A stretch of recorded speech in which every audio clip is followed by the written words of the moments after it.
يوم نقول لجهنم هل امتلأت وتقول هل من مزيد. بسم الله الحمد لله والصلاة والسلام على رسول الله وعلى آله وصحبه أجمعين. My brothers and sisters in Islam, I want to share with you a major sin that a lot of people commit during their wudu and perhaps they are ignorant about. And this major sin, as-Sahaba radiyallahu anhum fell into it until the Nabi sallallahu alayhi wasallam called them out for it and warned them and gave them advice. So, what is this major sin that could be done in al-wudu? The story, it was found in a story, and this is a hadith sahih found in Sahih Muslim.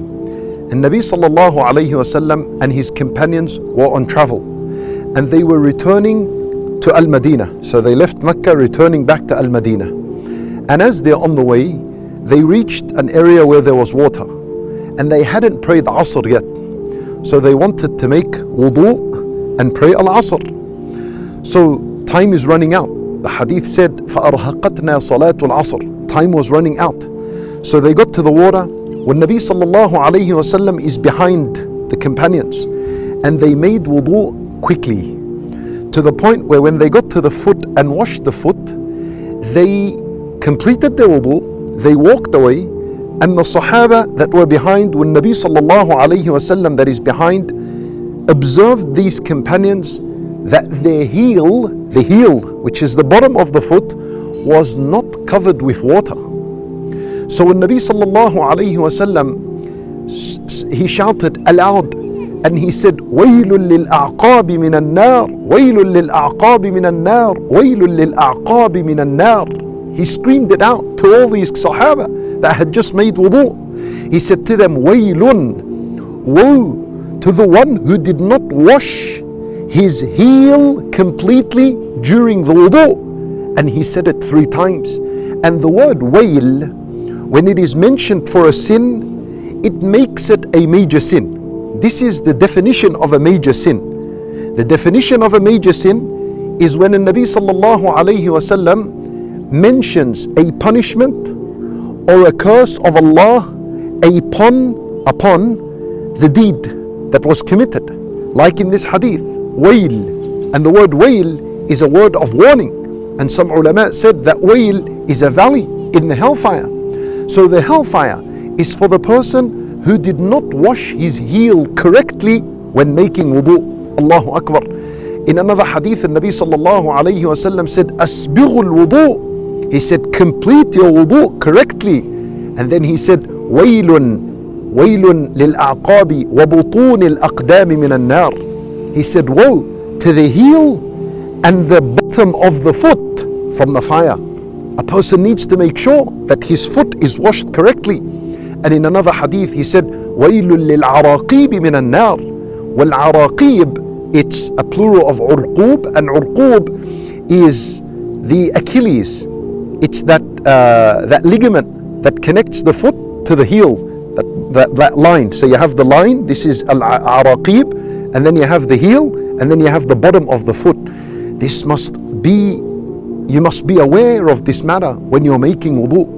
Make sure that you cover the entire foot with water.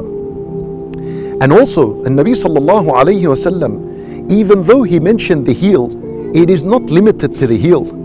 Any other limb that is partially washed and some of it is missed, then the same warning is to this person. So if a person washed his hand and missed his elbow, then the same hadith applies to him.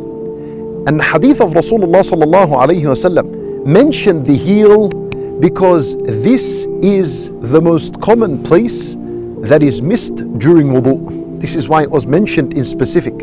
Also, a woman that puts on nail polish, it's halal to put nail polish, but a woman must make sure that it's completely removed in order to make wudu, because nail polish, it prevents the water from touching the nail. And as a result, if a woman made wudu with nail polish on, then she has missed some of the limb that needs to be washed and covered with water. Subhanallah. My brothers and sisters in Islam, these are companions that made wudu, and they were on travel, and they were about to miss Salat al-Asr, and they would be tired. Even then, the Nabi sallallahu alayhi wasallam did not give them excuse. And he said to them, go and make your wudu again.